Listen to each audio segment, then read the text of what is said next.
Hey everybody, it's Danny. I'm here at Best Buy, and we're going to do a stock check and just see how things are going there. Here we are at the Marshall display here. As you can see, they only have the Stanmore 2 and the Woburn 2. Naturally, the 3 series is not out yet in most places. They have sold out almost everywhere, like the PlayStation 5 or something like that. Super annoying. Let's see how it sounds. We could do a direct comparison for some people. Some generic rock and roll music here.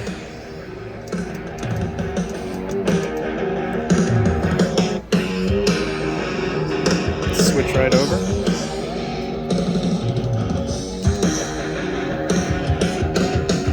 Yep, some just real boring rock and roll music for you.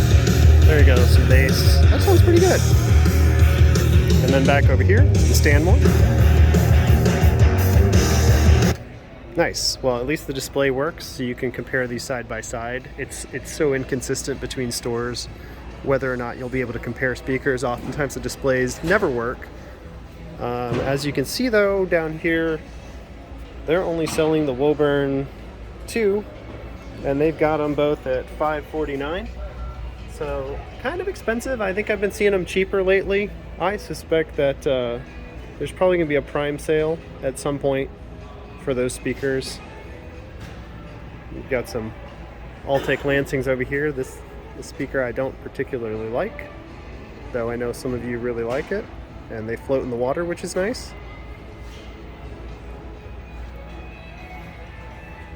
And then you got this really ugly Sony speaker here. I know nothing about it, but it's got a CD player. That's great. Some of you know about this. It's going for $250 here. Here's one I've never reviewed. This is the Sony SRS XP70G. God, I am never going to remember that number. Somebody knows something about that. I don't think I've ever reviewed a comparable speaker to something that big. That looks like it's for massive parties. Does it play? Ooh.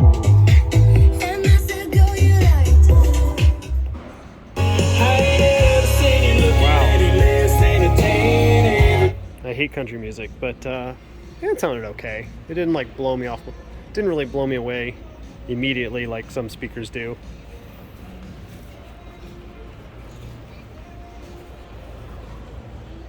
And then, oh, here we go. Here's their Marshall stock.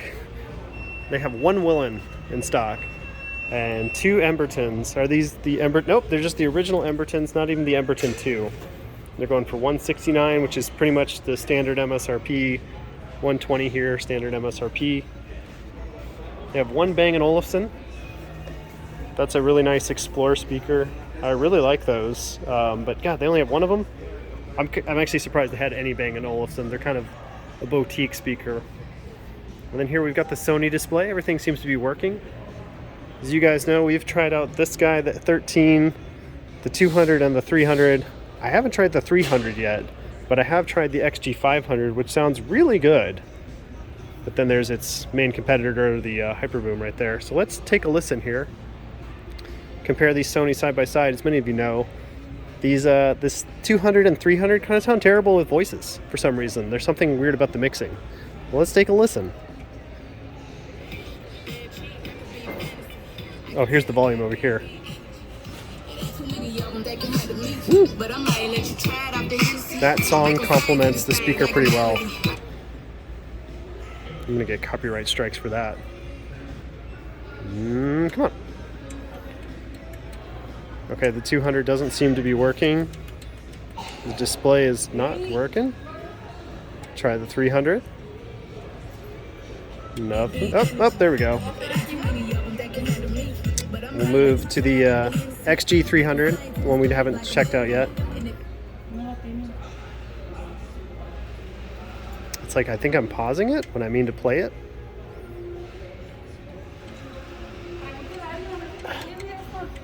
The Sony display is very unsatisfactory.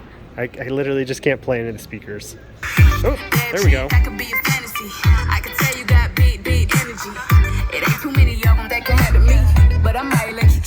That's the XP500. It's not bad. It sounds really good. Let's compare it direct to the XG500 that we know about. Oh, these are not connected. Oh, crap. Shit. Stop. Okay. Yeah, stop. Stop.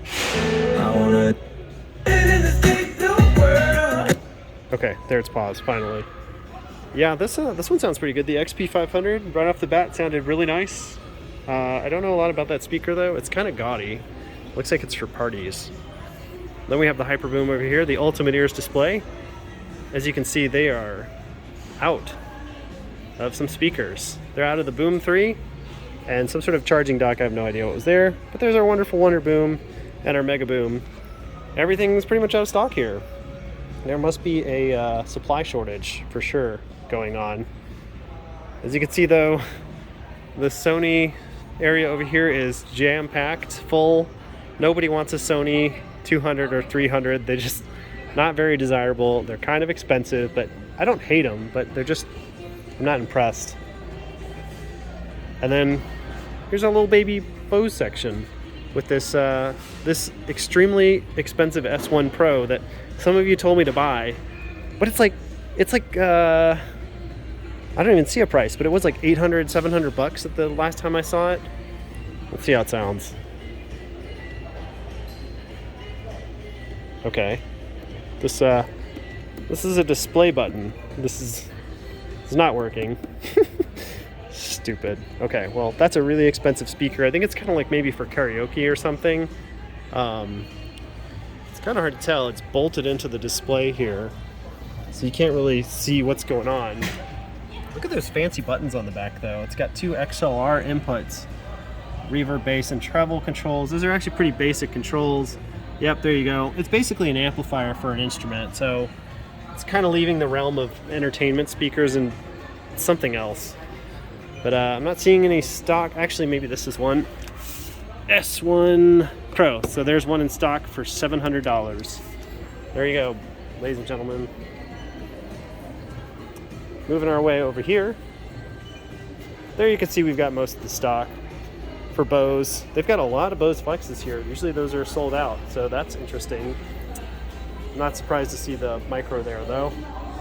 And then you've got a continuation of the Bose display here. It's kind of weird that they're on separate walls, but the Micro here is not going for anything less than normal retail, max of $150. It is not worth it. The Flex, okay, yeah, that's worth about $150. Sometimes you can find it on sale, but as you can see here, if you're a customer coming here and looking at the Revolve 2 Plus, and then the whatever the heck this is, the Bose portable smart speaker. That is a terrible name for a speaker because you can't remember what it is. The Lantern one. We'll just call it the Lantern. How are you supposed to know any difference between these? It's a really bad representation putting such an old speaker up against the Flex here. And notice there's no way to sample the audio here at the Bose display. So what's that about? We've got an empty cabinet here. And then finally we have our JBL section here. These two bad boys, the party boxes, I have not tried. They look just like the Sonys. Ooh, the lights are kind of cool, but I'm not really a fan. Okay, the display is working. That sounds terrible. Oh, these sound like the bass. Come on, stop. Why is it so hard to pause speakers? Stop. Okay, there we go. Yeah, these sound terrible. Those right off the bat do not sound good. They sound super high in treble, like somebody gutted the bass out of them. And sometimes they tweak the sound on these displays, I'm pretty sure, because they don't sound like they do at home. So, not impressed with those. I have yet to try out the Boombox 2 here. I know that a lot of you are very interested in it. Does the display work? $500 for this, though. It's so expensive. Display doesn't work. Great. Then we've got the Extreme 3. We've tried that one out. That one sounds really good, but it's really expensive. It's a $300 speaker for not that much sound compared to like the Charge 5 or the Flip, which the Flip sounds amazing for the price range. And then you've got the fun size speakers over here, the Clip 4 and the Go 3. Do they work? Nope. The Flip 6 works. We all know it sounds good. Oh, here's a direct between the Charge 5 and the Flip.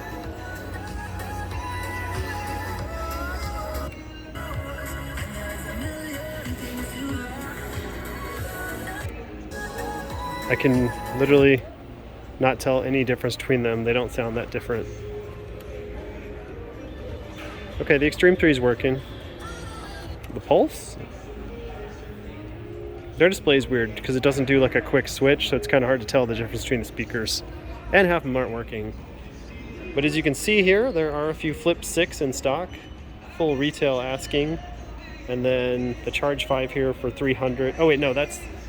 The Charge 5 is in the wrong spot because that's the Extreme 3. That should be that speaker, not the Charge 5. Where is the Charge 5? Oh, the Charge 5 is only going for $150. That's not too bad. Anyways, yeah, that's the current stock at Best Buy. It was really hard to hear the speakers in there with the music in the background. It's like it's a really actually terrible place to listen to these speakers, but that's really your only choice if you can't afford to buy them. So unfortunately, it is a little hard to tell. And that's why YouTube reviews seem to make more sense sometimes, because you have a nice quiet room where you can listen to them, but still, it's always different when you listen in person. So thanks for checking the video out. Leave a comment, let me know what you guys are thinking or feeling. So see you later, bye.